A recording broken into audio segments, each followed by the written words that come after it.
Bonsoir à tout le monde. Voilà, nous nous retrouvons de nouveau avec notre thème général « Connais-toi toi-même ». Nous avons parlé la dernière fois du passage de l'âme qui vit d'abord dans le corps physique, qui se libère par la suite par le processus qui est appelé dans notre monde la mort. Ce thème était toujours un mystère et seulement les grands initiés et les maîtres pouvaient pénétrer dans ce mystère, car par leur perception intérieure, ils voyaient que rien n'arrête, que la vie continue. Donc en réalité, il n'y a pas de mort. Il y a juste le passage d'un degré de la conscience dans un autre, d'une région, d'une sphère dans une autre. Nous avons mentionné que l'âme, à la naissance, enracine dans le cœur un courant qui est appelé le courant de la vie, que dans le cerveau, il y a enraciné un autre courant qui s'appelle le courant de la conscience. Et qu'au moment de la mort, l'âme retire, déracine le courant de la vie et que le courant de la conscience a commencé à s'effacer, à s'affaiblir déjà auparavant. Et seulement quand l'âme retire le courant de la vie du cœur, la mort peut vraiment arriver.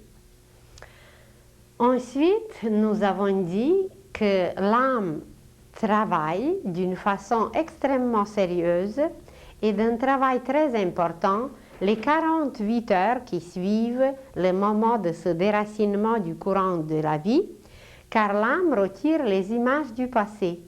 Et le travail sur ces images est d'une importance très grande parce que c'est à la base de ce travail que la prochaine vie sera planifiée, préparée et faite. Et pendant ce travail, elle tisse un courant, elle travaille sur le fil de l'intuition qui sera utilisé dans la prochaine vie pour ne plus répéter les mêmes erreurs, pour ne plus commettre les mêmes transgressions.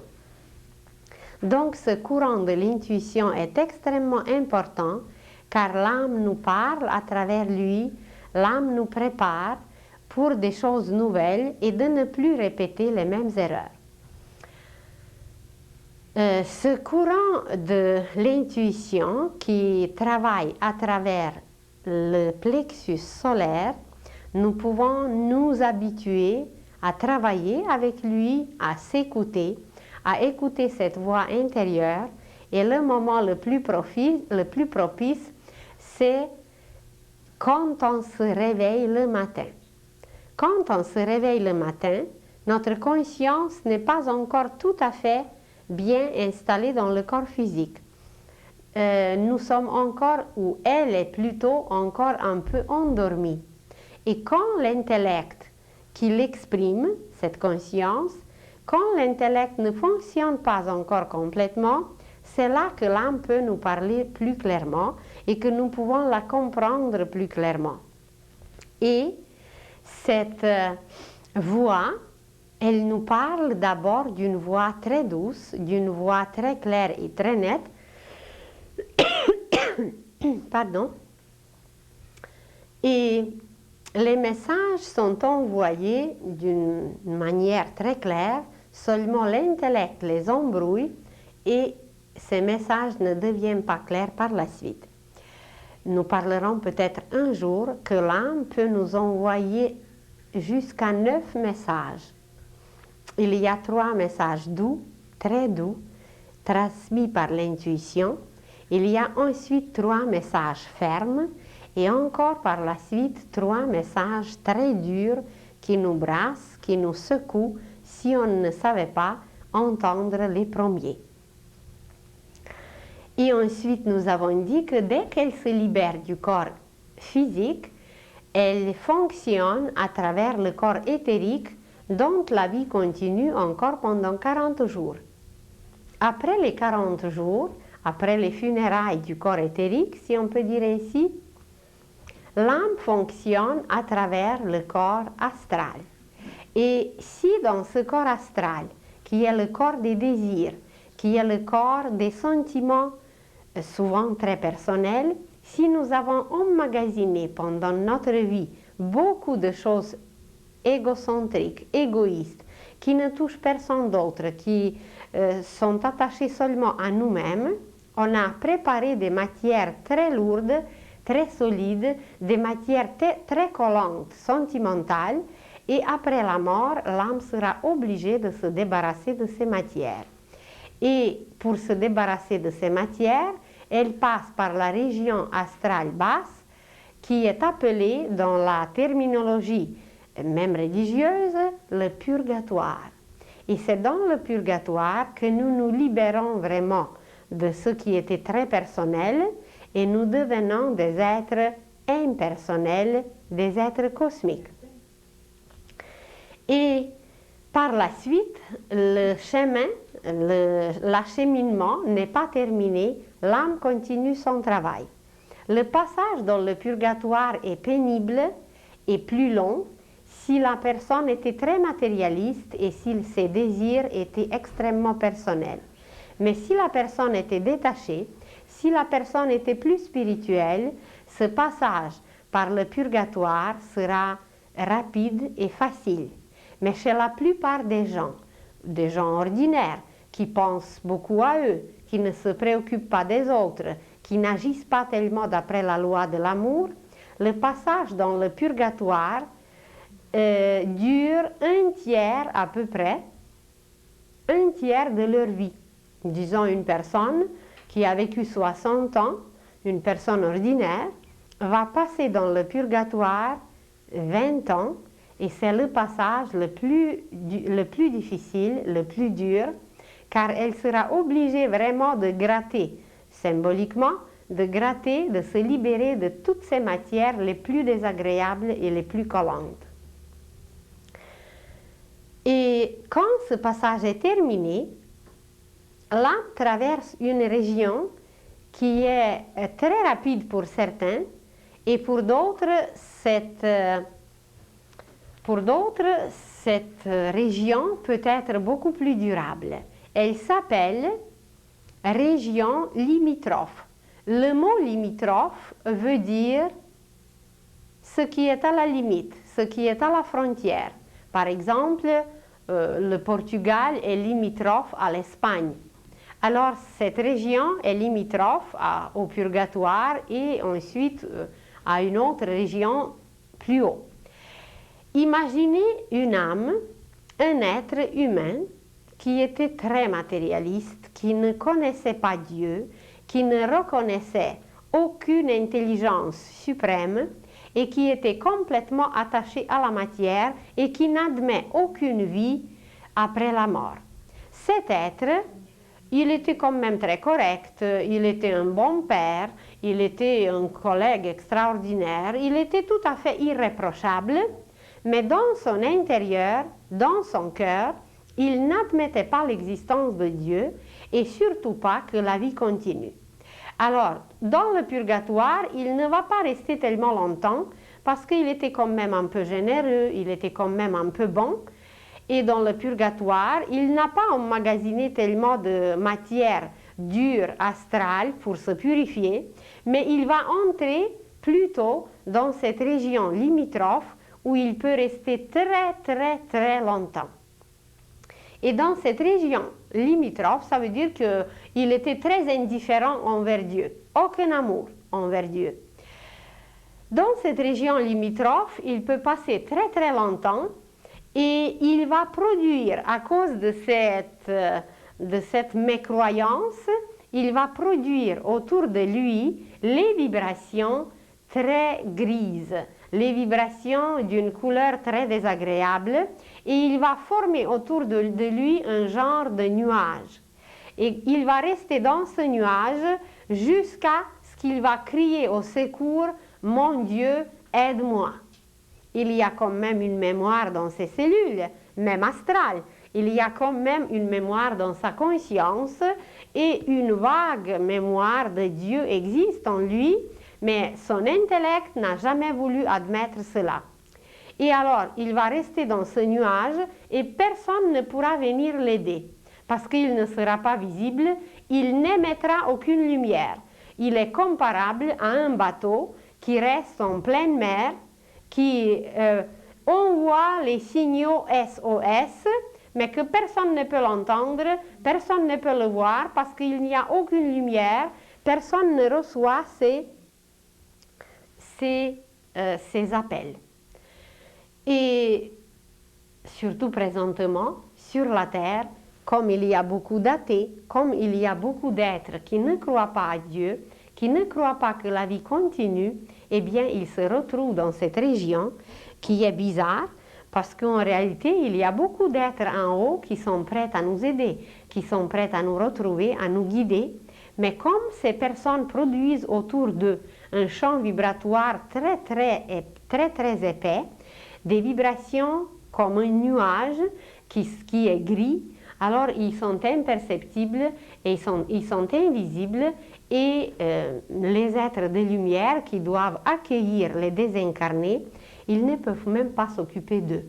Et quand ils commencent dans leur souffrance intérieure qui est pénible à crier, quand ils commencent à chercher Dieu, c'est seulement cette voie de la recherche de Dieu qui attire les êtres, si vous voulez, les infirmiers d'en haut, et ces infirmiers viennent, ils s'occupent d'eux et ensuite ils continuent leur chemin.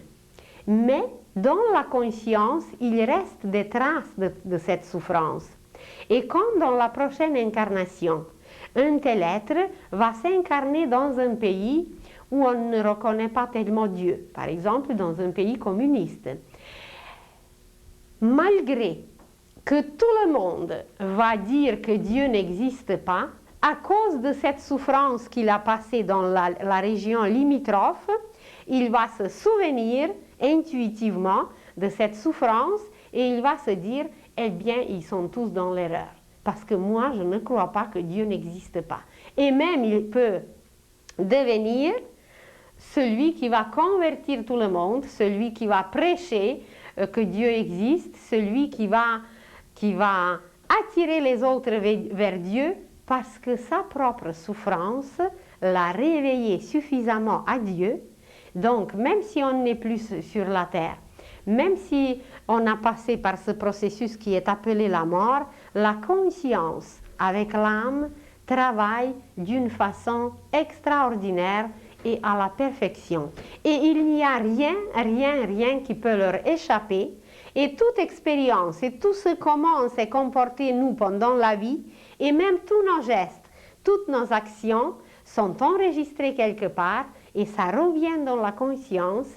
Et même voilà dans cette région limitrophe où on peut rester des années et des années sans se soucier si Dieu existe ou non, on va être tellement limité, tellement emprisonné dans notre propre nuage qu'on va crier un jour, qu'on va chercher un jour Dieu, et voilà, une fois qu'on va le trouver, eh bien, dans la vie future, on va même essayer de convaincre les autres qu'il existe vraiment, parce que cette souffrance nous a prouvé, nous a aidé à le trouver, et voilà, c'est réglé.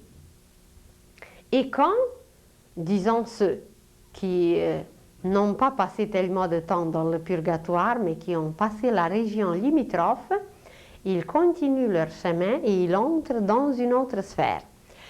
Mais même ceux qui ont passé beaucoup de temps dans le purgatoire, même ceux, ils passent par la région limitrophe très facilement et ils entrent ensuite dans le premier ciel. Le premier ciel, c'est encore le monde astral, c'est encore le monde des désirs, mais ce sont les désirs du ciel. Ce sont les désirs divins, les désirs spirituels pour aider tout le monde, pour amener partout la paix, pour amener partout la vie. Ce sont les désirs durables. Ce ne sont pas les désirs de 2 semaines, de 3 semaines, de 2 ans, faire quelque chose seulement pour moi-même, bâtir une maison pour moi, mais c'est de bâtir peut-être une maison pour les orphelins.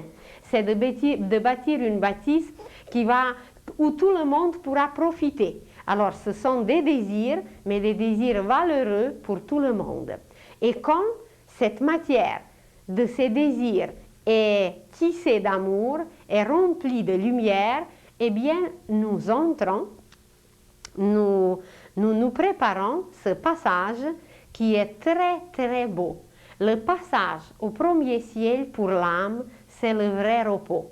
À travers toutes ces purgations, à travers toutes ces souffrances qu'elle a passées auparavant, parce que même si elle, comme telle, elle est parfaite, mais c'est cette conscience qui n'est pas parfaite qui l'a fait un peu souffrir.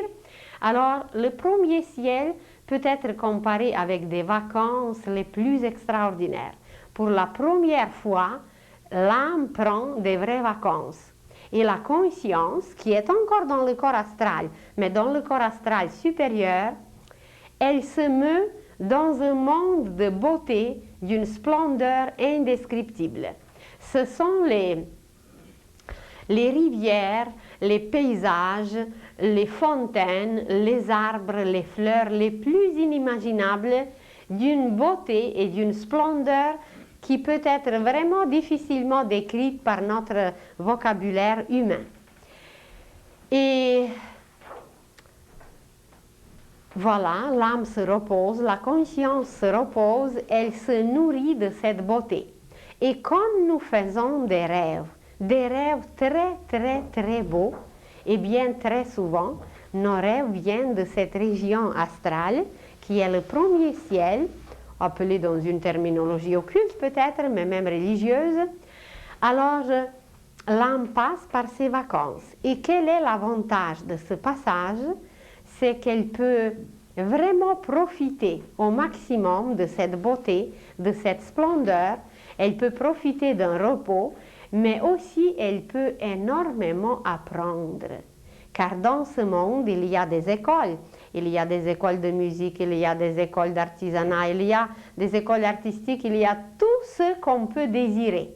Et les désirs se réalisent instantanément. Alors imaginez-vous quelqu'un qui a désiré de voyager toute sa vie et qu'il n'a jamais arrivé à voyager.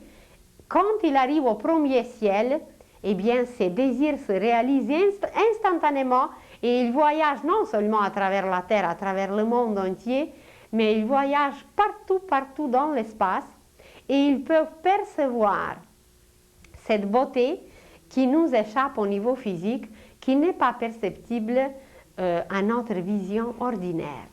Donc tous nos désirs, les meilleurs, les plus nobles, les plus extraordinaires, se réalisent à travers le passage dans ce premier ciel où l'âme se repose beaucoup, où l'âme est un peu baignée dans la beauté après toutes les souffrances, toutes les misères, et la conscience vraiment se réjouit d'une lumière colorée. C'est une lumière colorée, c'est un monde des couleurs. Le monde astral supérieur, c'est un monde des couleurs. Et quand vous faites un très beau rêve, avec des arbres inconnus, avec des fleurs qui n'existent pas dans notre monde physique, c'est très souvent, ça vient de ce monde astral supérieur où vous rencontrez même votre grand-mère qui est décédée et vous dites, elle était tellement belle, elle était jeune, elle avait tous ses dents, elle était extraordinaire et c'est très vrai, vous la rencontrez parce qu'elle est rendue au premier ciel et toute sa beauté, là, elle va avoir toujours un âge moyen de 35 à 40 ans et elle va être toujours belle. Et voilà, vous revenez le matin et vous êtes émerveillé comment votre grand-mère est extraordinaire aujourd'hui. Et c'est très véridique, les images sont très vivantes, elle continue sa vie et elle est rendue telle que vous l'avez vue. On peut trouver quelqu'un peut-être crucifié quelque part, c'est qu'il est encore dans son passage dans le purgatoire où on est vraiment crucifié parce que toutes les matières se décollent, toutes ces matières gluantes, collantes, désagréables se purifient et voilà, vous avez vu quelqu'un et quand on passe des cauchemars, eh bien c'est qu'on a frôlé peut-être un peu cette région. Et quand l'âme a traversé ce passage dans le premier ciel, alors elle continue son voyage quand elle a suffisamment vu quand les vacances terminent. Et voyez, même à travers les auteurs, même à travers les écrivains, il y a même des livres où ils décrivent, oh, je ne sais pas, 2 ans de vacances, 3 ans de vacances, parce qu'ils se rappellent intuitivement qu'on peut passer en haut des milliers d'endroits, qu'on peut passer du temps et du temps vraiment en vacances extraordinaires. Et ces vacances extraordinaires, eh bien, c'est ce passage dans le premier ciel. Mais quand la conscience était rassasiée, quand la conscience était suffisamment nourrie par cette splendeur, par cette beauté, c'est que l'âme poursuit son chemin et elle entre dans la région suivante qui est appelée le deuxième ciel. Le deuxième ciel, c'est une région encore plus belle, c'est une région encore plus extraordinaire et c'est une région mentale. C'est une région déjà de la musique, mais elle est un peu différente du premier ciel parce que tout est beaucoup plus subtil, tout est beaucoup plus léger, beaucoup plus beau. Et les images de nos pensées du passé, tout ce qu'on a pensé, tout ce qu'on a voulu réaliser au niveau de la pensée, se manifeste ici par les images et l'âme retire une essence de toutes ces images, de toutes nos pensées du passé et elle les transmet à l'esprit. La conscience se réjouit de toutes ces images et c'est transmis à l'esprit pour l'enrichir, pour le rendre plus conscient, etc. Et alors, le passage au deuxième ciel correspond au plan mental, mais dans ce plan mental, comme dans le plan astral, il y a aussi le plan inférieur qui est le plan mental de la pensée concrète et le plan supérieur qui est le plan de la pensée abstraite où on a dit que c'est le plan causal. Et vous voyez plus haut le troisième ciel où l'âme passe et l'essence des plus belles pensées sont incorporées par l'intellect à l'âme pour que ça serve de base, de fondement dans la réincarnation prochaine. Et ce troisième ciel, il est d'une telle splendeur et d'une telle beauté qu'on ne peut pas le décrire par nos mots. L'âme est baignée dans une musique, dans des couleurs, dans un paysage absolument inimaginable et c'est surtout là qu'elle peut énormément étudier. Au premier ciel, l'âme a pu énormément profiter des images, des couleurs, des paysages, tandis qu'ici, elle profite énormément de l'éducation, des connaissances, mais là, il faut aussi une âme qui était suffisamment éveillée. Si c'était une âme qui était endormie, elle ne profitera de rien. C'est comme si vous envoyiez deux êtres humains, 2 hommes, à Paris ou dans une capitale quelconque. Et il y a le premier qui va être émerveillé partout, qui va bien étudier, qui va bien photographier, qui va tout visiter. Il va s'émerveiller sans cesse et l'autre va dormir quelque part à l'hôtel. L'opéra, ça ne l'intéresse pas, c'est des hurlements. L'architecture, c'est rien du tout. D'autres choses, pour lui, ça ne lui dit rien.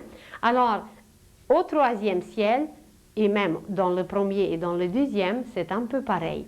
Si c'est quelqu'un qui est intéressé, qui est émerveillé, qui sait déguster, qui sait s'intéresser aux choses, il va énormément bénéficier et profiter dans ses plans. Tandis que si c'est quelqu'un avec une conscience endormie, rien ne l'intéresse, il reste comme ça, à grignoter quelque chose, à ne rien presque voir, alors il va passer auprès de ces merveilles et il ne verra presque rien. Comme quelqu'un qui va ici chez nous voir presque des miracles et ça ne lui dit rien, ça ne l'émerveille pas. Et voilà, une fois passé par ces plans, l'âme se débarrasse de tous ses vêtements, l'âme se débarrasse de tous ses corps.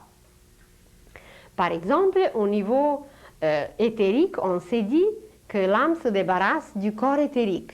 Quand elle entre au purgatoire, elle se débarrasse du corps astral inférieur, des matières inférieures, et au premier ciel, elle se libère du corps astral au complet.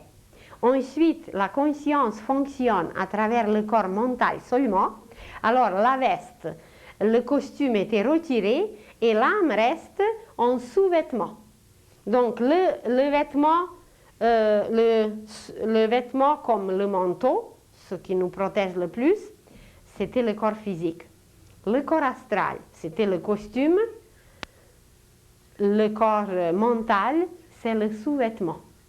Et quand l'âme a profité de toutes ses connaissances, si la conscience est éveillée, quand elle a suffisamment resté dans ses plans, elle se libère même de ce sous-vêtement, exactement ce que nous faisons tous les soirs.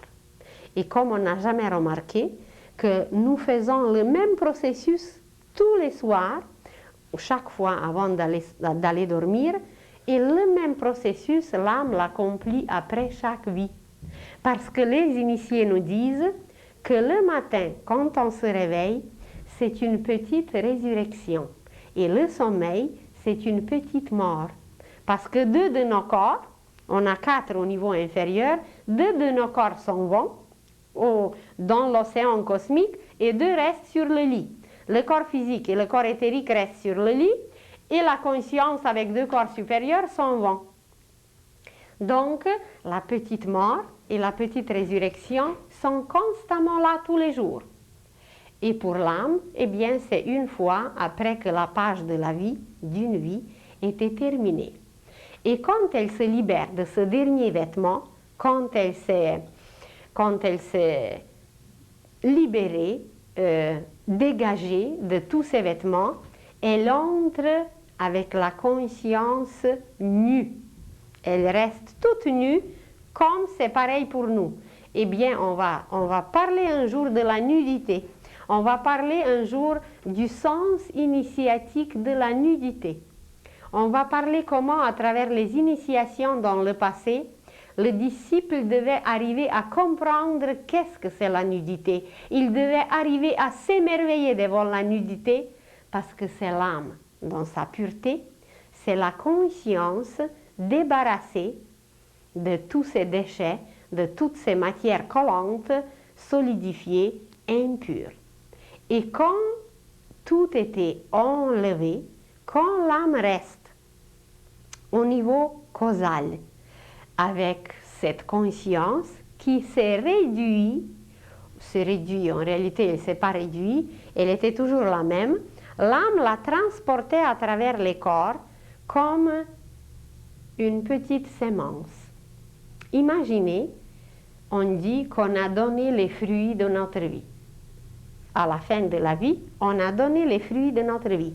Et ces fruits ont produit, dans chaque fruit, dans ce fruit, disons, qu'on a donné dans notre vie, il y avait une sémence. Et l'âme, elle se libère d'abord de la pelure, ensuite de la pulpe, ensuite des petites parties qui séparent la sémence, et elle prend seulement la sémence avec laquelle elle s'en va dans le plan causal. Et quand elle reste là, avec cette sémence, cette petite sémence qui est un seul atome. Un seul atome, ce seul atome contient toutes les qualités que nous, on a travaillées, non seulement pendant la dernière vie, mais pendant toutes les vies précédentes. Tout ce qu'on a emmagasiné, tout ce qu'on a travaillé sur toutes nos pages est contenu dans cette petite sémence minuscule que l'âme retire, elle la libère de toutes ces écorces, pelures, pulpes, des petites parties dures qui sont auprès du noyau. Elle les a renvoyées, pulvérisées, détruites parce qu'elles n'étaient plus utilisables et elle reste comme ça, toute nue, avec cette petite conscience, ce petit grain, cette petite sémence comme un seul atome. Et ce seul atome est appelé l'atome permanent parce que c'est ce seul atome qui va être encore sémé dans la prochaine vie, qui va être encore renvoyé dans le sol physique, eh bien, pour donner encore des fruits. Et une autre fois donner d'autres fruits, exactement comme ça se passe dans la nature, qu'un arbre ne meurt pas s'il a donné une fois ses fruits. Il se débarrasse des feuilles, il se débarrasse d'abord de certaines parties, mais l'arbre lui-même reste. Alors c'est la même chose pour nous. Et si l'homme savait observer la nature, il apprendrait tout seulement en observant la nature. En s'observant seulement, en se demandant, mon Dieu, mais pourquoi on se déshabille le soir? Bien pour se laver, pour être plus commode, etc., etc. Mais il y avait un très grand initié dans le passé qui s'appelait Hermès Trismégiste. Et ce grand initié, il a dit, tout ce qui est en bas est comme ce qui est en haut. Alors, ça veut dire qu'il n'y a rien en bas de différent de ce qui est en haut. Ce qui est en bas est seulement le reflet de ce qui est en haut. Eh bien, si on savait juste cette petite vérité, on savait déjà tout. Parce qu'à la base de cette petite vérité, on peut identifier. D'après la loi d'analogie, on peut tout fait, tout acte, tout événement, tout ce qu'on voit identifier, eh bien, on sera omniscient. On va tout connaître, on va tout savoir. Donc, la petite sémence qui était retirée par l'âme, le fruit au complet, on a enlevé d'abord la pelure au niveau physique, au niveau astral, on a enlevé la pulpe, au niveau mental, on a enlevé les petites parties dures qui séparent la sémence, et l'âme, avec le petit grain, se trouve dans le plan causal. Et voilà, elle garde bien cette petite sémence sur le plan causal. Et le plan causal, c'est un genre de grenier. Elle est déposée bien dans un grenier, dans un état presque inconscient, le petit atome permanent ou l'atome germe se trouve là. Et voilà, l'âme, bien, elle passe un certain moment dans le plan causal et elle commence un peu à s'ennuyer, comme les enfants à la fin des vacances. Parce qu'elle est dans un rythme, elle est dans un cycle.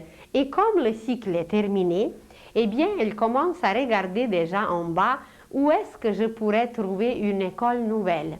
Où est-ce que je dois aller pour l'année prochaine, pour l'année scolaire de l'année prochaine. Où est-ce que j'aimerais m'installer? Et la première chose que l'âme choisit du plan causal pour la nouvelle incarnation, elle choisit le lieu, elle choisit le pays, elle choisit avec ça la température, mais à travers ça, il y a énormément de choses qui sont conditionnées. Si elle choisit par exemple un pays tropical, un pays chaud, tout le travail, le métier, le rythme, le sommeil, les méditations, la religion, tout va dépendre de ce lieu. Qu'est-ce que c'est? Si c'est un pays arabe avec le sable, avec les chameaux, avec la chaleur, avec l'Islande, avec leurs coutumes, avec leurs mœurs, etc. Ou si elle choisit un pays nordique, un pays froid, avec un tempérament très modéré, très serein, avec un rythme beaucoup moins accéléré, ça va être tout à fait un autre tempérament. Alors, elle choisit l'âme, le sol. En choisissant un pays, un endroit sur la terre, l'âme choisit le sol dans lequel la petite sémence sera mise. Parce que déjà, ce sol va déterminer le tempérament. Va déterminer le tempérament de cette petite sémence quand elle va croître. Il y a les tempéraments des arbres. mais on ne les connaît pas. Si vous observez le tempérament d'un cactus et le tempérament d'un pommier, eh bien, ce sont deux tempéraments, mais complètement opposés. Si vous observez le tempérament d'un chêne et si vous observez le tempérament d'un dattier ou d'un figuier, eh bien, ce sont deux choses complètement différentes. Mais comme la science n'a pas découvert encore les tempéraments des arbres, on connaît à peine les tempéraments des humains, et c'est très peu, on ne s'arrête même pas sur ces tempéraments, on n'a aucune idée avec quoi c'est relié, et comment c'est relié avec l'espace, avec l'univers, avec 4 saisons, pourquoi 4 tempéraments, etc., pourquoi 4 corps. Alors, on ne connaît pas grand-chose sur ce plan. Donc, l'âme, en choisissant seulement le pays, en choisissant seulement l'endroit sur la terre où elle aimerait venir à l'école, détermine déjà le tempérament qui est un genre de sol, un genre de ce qui va nourrir le caractère. Parce que sur ce sol, elle va cultiver dans ce sol, elle va cultiver son caractère à travers lequel s'expriment ses qualités. Comme dans deux arbres, si vous le placez dans un sol aride, dans un sol tel ou tel ou tel, eh bien, ça va être un cactus, ça va être quelque chose comme ça ou comme ça, avec son tempérament et ses qualités et ses parfums. Et si c'est quelque chose qui est placé, qui est cultivé ailleurs, ça va donner tout à fait d'autres qualités, d'autres parfums, d'autres saveurs, d'autres quantités de sucre, d'acidité, etc. Eh bien, on n'a pas besoin d'en parler trop. Si vous prenez par exemple un Italien, vous savez très bien quelle sorte de tempérament, à quel point ils sont vivants, à quel point ils sont expressifs, à quel point presque toute leur vie se passe dans la rue. Ils aiment beaucoup la famille, ils sont très attachés à l'esprit de la famille, ils aiment beaucoup chanter et surtout qu'ils sont très expressifs. Mais si vous prenez un Anglais, si vous prenez quelqu'un qui vient de Scandinavie, ça va être complètement un tempérament d'une différence inimaginable. Très pondéré, très renfermé, très recueillant, très intérieur, un homme complètement différent. Alors, le premier travail que l'âme accomplit avant de venir sur la terre, c'est le choix de l'endroit qui est comparable avec le choix du sol pour un cultivateur. Parce que l'âme, c'est tout un cultivateur. Alors, comme elle connaît la qualité des sols, la qualité de la terre, la qualité des endroits, des religions, de tout ce qui est dans cette école terrestre, elle choisit toujours l'endroit le meilleur. Ça veut dire l'endroit qui va être le plus bénéfique pour cette petite sémence, pour ce petit germe qui veut évoluer, qui veut devenir conscient, qui veut s'améliorer et se perfectionner, comme Jésus nous a dit, et devenir comme mon Père Céleste est parfait. Alors, l'âme projette ce premier plan, l'âme accomplit ce premier travail d'une importance infinie en choisissant le pays. Et déjà, beaucoup de choses sont déterminées seulement par ce premier choix. Et quand c'est accompli, quand c'est fait, elle projette, elle propulse une force comme si vous imaginez un ballon. Imaginez que vous avez un ballon et qu'à ce ballon, vous donnez un coup. Et vous voyez ensuite le ballon se mouvoir, mais on ne voit pas la force que vous avez propulsée dans ce ballon.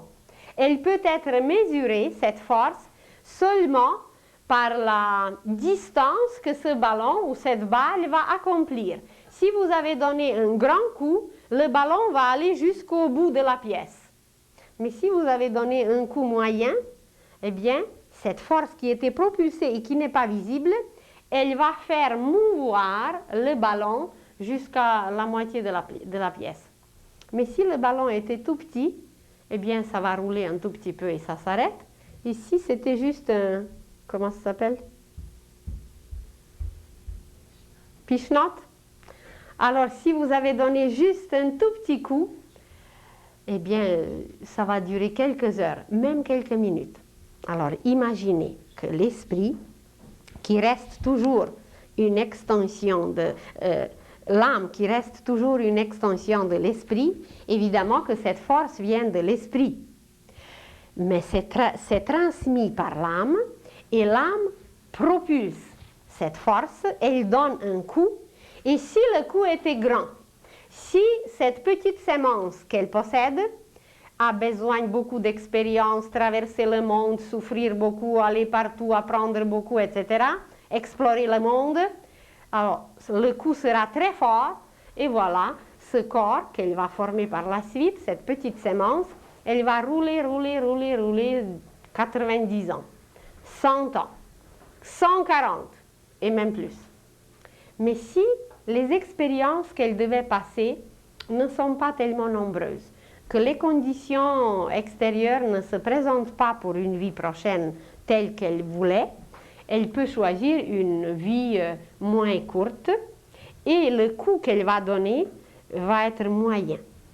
Alors, on va aller jusqu'à cinquantaine et hop, une crise cardiaque et c'est fini. Elle déracine encore le courant de la vie, la force qu'elle a propulsée était épuisée. Et voilà, c'est fini. Et si elle a donné un coup encore plus petit, eh bien, à 20 ans, un accident et c'est fini. La force qu'elle a été propulsée, elle s'est épuisée et c'est fini. Et si c'était juste un petit coup, eh bien, ça va être un petit enfant qui va partir. Et si c'était juste un... quoi? Piche-note? Ça va être juste quelques jours, quelques heures ou même quelques minutes. Imaginez qu'il y a des âmes qui viennent juste pour quelques minutes et puis elles s'en vont. Et puis on peut se demander, mais qu'est-ce qu'elle a pu expérimenter cette âme? Qu'est-ce qu'elle a pu apprendre? Quelles vertus elle a pu développer? Il y a des vertus et des vertus dont Jésus nous a parlé. Et comment se fait-il qu'une âme vient juste pour une seule vie, comme on croit, et juste pour 3 minutes, mais quelle sorte de vertu elle a pu développer? Comment elle a pu devenir parfaite comme le Père Céleste est parfait? En 3 minutes, si elle a juste une vie. Un arbre, une fleur, une herbe. Toute la nature nous parle du contraire et nous, on veut absolument s'obstiner à ça et on veut croire qu'une âme, voilà, elle est venue pour 3 minutes et puis c'est final, il n'y a plus rien. Et puis, je n'imagine pas comment ça peut continuer après. Donc, l'âme propulse cette force qui permet à fonctionner à tous ces corps qu'elle commence à bâtir par la suite. Par cette force, c'est comme si elle a placé la chaîne ou la trame. C'est la chaîne dans le tissage. La base, c'est la trame. C'est ça? Alors, elle a placé un genre de fil qui est une trame. Et à la base de cette trame, eh bien, le reste va se tisser, fil par fil. On ne peut pas exiger d'un enfant qu'il grandisse, qu'il saute quelques années et qu'il grandisse plus rapidement. C'est impossible. C'est pas à pas, fil par fil, comme dans le tissage. Parce que si on manque un seul fil, eh bien, ça va faire le trou. Si on manque un seul jour pour faire mûrir un fruit, eh bien, il y a des saveurs qui ne seront pas introduites dans ce fruit. Alors, pourquoi nous, on se dépêche? Pourquoi nous, on veut quelque chose tout à la fois? On veut aujourd'hui des grandes connaissances, des grands pouvoirs, tout embrasser à la fois, tandis que dans la nature, c'est tout à fait le contraire, c'est graduel, c'est petit à petit. D'ailleurs, non seulement dans la nature, mais dans la nature humaine, c'est pareil. Un enfant ne grandit pas en 2 heures, il grandit À chaque instant, à chaque minute, à chaque seconde, il y a des positions des corps célestes, des soleils, des constellations qui se placent différemment et qui influencent cet enfant. Et voilà, il grandit petit à petit. Et quand l'âme a projeté cette force avec une durée de la vie pour 90 ans, 10 ans pour 90 ans, alors elle a projeté, elle a propulsé cette force, et le fait qu'elle a propulsé, elle propulse en même temps ce petit germe, cette sémence qu'elle contenait des vies précédentes, et cette sémence a sa qualité. Cette sémence peut être très bonne, très saine, merveilleuse, géniale, mais cette sémence peut être d'une qualité moyenne. Cette sémence peut contenir quelque chose même d'empoisonnant. Exactement comme c'est dans la nature. Alors, si l'homme dans le passé a travaillé fort, il a accompli des œuvres extraordinaires, il a emmagasiné beaucoup de qualités et de vertus, et dans ce cas, la petite sémence, elle peut être comparée avec l'or. Et qu'est-ce que c'est l'or? C'est la lumière. Ça ne se rouille pas, ça ne se dévalorise pas, c'est toujours valable, c'est toujours valeureux, c'est toujours bon, c'est toujours lumineux, c'est toujours profitable, ça nous protège, etc. Mais si c'était quelqu'un qui était un peu paresseux, qui n'était pas toujours au point, alors il n'a pas amélioré autant ses matières, il n'est pas devenu comme de l'or, il est seulement comme du fer. Il y a du bon fer qui a une qualité du fer extraordinaire, solide, résistant, etc. Mais quand même, c'est un métal qui se rouille, c'est un métal qui n'a pas une telle valeur que l'or, etc. Et si nous prenons maintenant du plomb, il y a du plomb qui a sa valeur, il y a du plomb qui est de meilleure qualité, mais c'est quand même du plomb. Il ne peut pas être comparé avec de l'or. Alors, chaque être humain, imaginez que seulement dans les métaux, il y a toute une gamme des métaux différents, et ça va jusqu'aux métaux précieux. Vous prenez des pierres les plus ordinaires. Mais parmi des pierres ordinaires, il y a des pierres que vous pouvez écraser en poussière facilement, il y a d'autres pierres qui sont très résistantes, mais il y a aussi des pierres précieuses. Il y a des pierres extraordinaires qui possèdent des qualités guérissantes, des qualités de lumière, de couleur, etc.